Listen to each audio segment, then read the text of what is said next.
Good evening. Self talk series का ये सिलसिला या यूं कहें ये कारवां खुद से मुखातिब होने का और आपसे मुखातिब होने का सद्गुरुओं की कृपा से एक मित्रवत माध्यम है। सेल्फ टॉक सीरीज़ सिर्फ और सिर्फ एक तरह की शेयरिंग है और ऐसी शेयरिंग है जो मित्रवत है। पिछले कोविड से क्या कहें, कोविड की जो पहली लहर थी उससे आज तक कहें दूसरी जो लहर आई, जो भी ये सिलसिला या जो भी ये एक सेल्फ टॉक सीरीज़ का जो कारवां है, ये एक तरह की शेयरिंग है, विशुद्ध रूप से शेयरिंग है।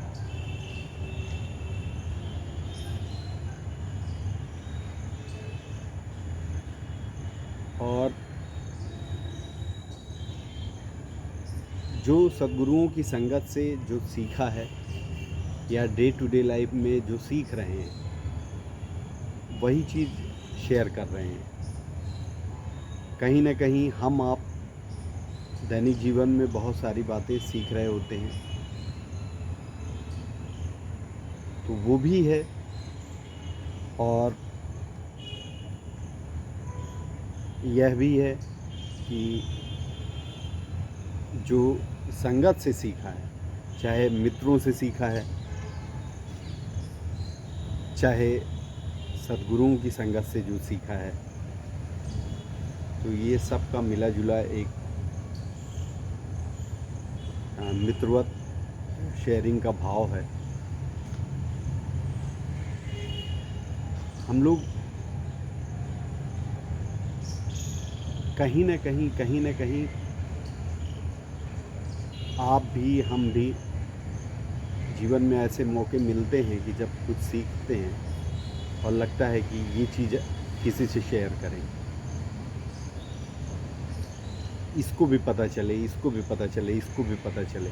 तो ये भाव वही है, इसमें कोई गुरुडम नहीं है, कोई गुरुता का भाव नहीं है, विशुद्ध रूप से शेयरिंग है। हम लोग जब राही जी के पास जाते थे, तो अब जिस बात को मैं शुरू कर रहा हूँ, तो हमेशा एक चीज़ शुरुआत में बोलते थे, return to the self first. और वो इसलिए कहते थे कि ठीक है, दुनिया जहान की ठीक है, जो झंझावात हैं, जो संघर्ष है, वो सब ठीक है, पर कहीं ना कहीं return to the self first कहीं ना कहीं से तो शुरू करना होगा, जिसको कि महर्षि पतंजल योग दर्शन में कहते हैं कि अथ योगानुशासनम, अब योग का अनुशासन करते हैं।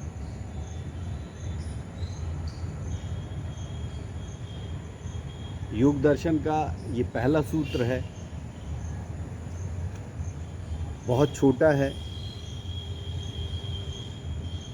लेकिन मेरे देखे मुझे जो लगता है कि सब कुछ कह दिया है महर्षि पतंजल ने। उसी तरह से मुझे लगता है कि राही जी ने सब कुछ कह दिया है return to the self first कह के। हम अपने साथ जितना समय देते हैं, अपने साथ जितना समय बिताते हैं, अपने साथ अपने आप को जितना जानने की कोशिश करते हैं, जितना अपने आप को जानते हैं, जितना अपने साथ उठते बैठते हैं, जितना अपने आप को सुनते हैं, जितना अपने आप के साथ रहते हैं, वो बहुत महत्वपूर्ण है। क्योंकि कल के वीडियो में आपको याद होगा, ये भी राही जी ने बताया था कि जो सेल्फ है उसके 3 रूप हैं। एक रिलेटेड या रिलेटिव सेल्फ, फिर उसके बाद इंडिविजुअल सेल्फ, और फिर उसके बाद एग्जिस्टेंशियल सेल्फ। तो एग्जिस्टेंशियल सेल्फ तक आते आते सीधे एग्जिस्टेंशियल सेल्फ से शुरुआत होगी हमारी आपकी, हो भी सकती है, नहीं भी हो सकती। तो शुरुआत अपन करने के लिए पेरी फेरी से शुरू किए, रिलेटिव सेल्फ से। जो 24 घंटे हमारे पास, उस रिलेटिव सेल्फ के टाइम से अपने आप को इंडिविजुअली कुछ समय दिया, दैट इज़ इंडिविजुअल सेल्फ। फिर इंडिविजुअल सेल्फ को जब समय देते गए तो वहाँ से फिर एक कुछ रास्ता निकला एग्जिस्टेंशियल सेल्फ के लिए। तो बेसिकली कहने का मतलब ये है कि ये सतत लगातार लगे रहने का, लगातार कोशिश करते रहने का संदेश है सद्गुरुओं का। और तब तक जब तक खुद को न जान जाएं हम आप। और खुद को जानना या बाहर के जगत में सफलता प्राप्त करना, दोनों बातें प्यास पे निर्भर करती हैं। खुद को जानने की भी यदि हमारे अंदर प्यास है या आपके अंदर प्यास है, तो निश्चित तौर पे कहीं ना कहीं कोई ना कोई कुछ ना कुछ माध्यम बनेगा और चीज़ें होंगी और हम आप जान जाएंगे।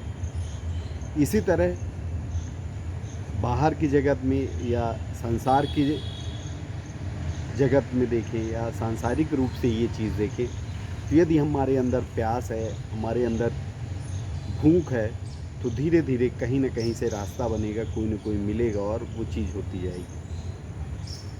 तो दोनों जगहें, दोनों यदि बाहर का जगत देखें, अंतर का जगत देखें, हैं दोनों एक, दिखते तब तक दो हैं क्योंकि द्वंद्व है मेरे अंदर आपके अंदर।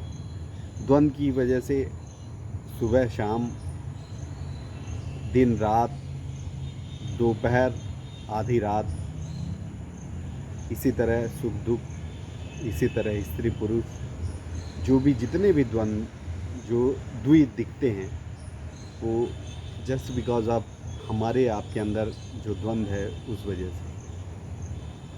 तो ये जो बाहर का जगत और अंतर का जगत, ये भी जो दिखता है वो इस वजह से ही दिखता है कि हमारे अंदर अभी भी द्वंद्व है।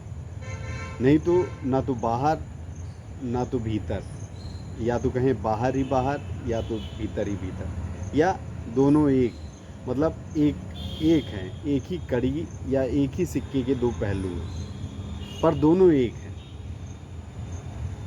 तो बेसिकली ये सारी चीज़ें जो बात निकल के आ रही है कि आखिर महत्वपूर्ण क्या है। महत्वपूर्ण है हमारी आपकी प्यास। इस चीज़ को राही जी कहते थे इंटेंसिटी, या ओशो भी कहते हैं कि यदि इंटेंसिटी है तो निश्चित तौर पे कितनी प्यास है वही एक तरह से हमारी और आपकी गति निर्धारित करेगी। हमारा आपका मोमेंटम, हमारी आपकी स्पीड, सब कुछ वही निर्धारित करेगी कि हमारे आपके अंदर कितनी प्यास है, चाहे बाहर की जगत में चाहे भीतर की जगत में। दोनों एक हैं, अलग अलग तब तक लगेंगे जब तक हमारे आपके अंदर द्वंद्व है। और लग रहा है तो उसको स्वीकार करने की भी दिक्कत नहीं है, या स्वीकार करने में भी क्या बोलें कि स्वीकार करने में भी कोई कोताही नहीं बरतनी चाहिए, चाहे मैं हूँ चाहे आप हो। जो दिख रहा है वो स्वीकार करने में वहीं से तो शुरुआत होगी। तो निश्चित तौर पे हमारी आपकी प्यास जो है, हमारी आपकी प्यास बाहर की जगत में और भीतर की जगत में, दोनों जगह बहुत महत्वपूर्ण है। Return to the self first तो ब्रह्म वाक्य है ही, अथ योगानुशासनम ब्रह्म वाक्य है ही। लेकिन इस अथ योगानुशासनम के बाद भी महर्षि ने कई सूत्र कहे योग दर्शन में। उसी तरह return to the self first के बाद भी राही जी ने बहुत सारी बातें कही। लेकिन जब ये पहला ही वाक्य या पहला ही सूत्र हमारे आपके लिए समझ में आ जाए और हम आप शिद्दत के साथ लग जाएं, तब ये बात, क्योंकि जो न्यू है, जो बेसिक्स हैं, वो यही है, या न्यू जो है वो यही है। और शुरुआत होगी तो कहीं ना कहीं कोई ना कोई बिंदु होगा जहाँ से शुरू करना पड़ेगा। और वो शुरुआत के बिंदु यही है। तो बहुत बहुत धन्यवाद। आज के वीडियो में इतना ही। कल फिर मुखातिब होंगे, और ये बिना किसी लाग लपेट के, बिना किसी कमर्शियल उद्देश्य से, ये शेयरिंग का माध्यम है। चाहे आप फेसबुक में देख रहे हो, चाहे आप यूट्यूब में देख रहे हो, चाहे आप इसको इंस्टाग्राम में देख रहे हो या कोई अन्य माध्यम में देख रहे हो, तो ये विशुद्ध मित्रवत शेयरिंग है जो म्यूचुअल है।